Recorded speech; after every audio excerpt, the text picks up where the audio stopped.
ఓం నమ శివాయ సిద్ధమైన పదవి ఓంకారమేదిరా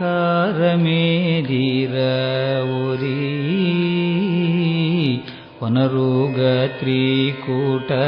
భ్రూమధ్యమందున్న వాడెవ్వడో చూడరూరి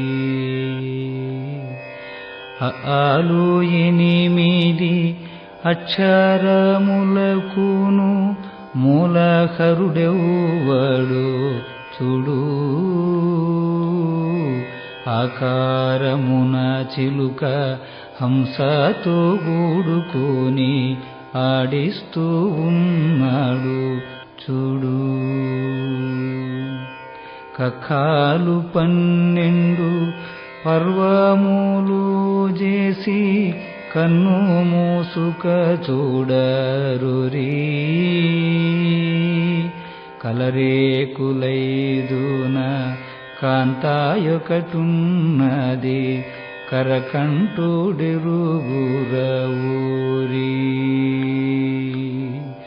ఓం నమ శివాయ సిద్ధమైన పదవి ఓంకారమేదిరా ఓరి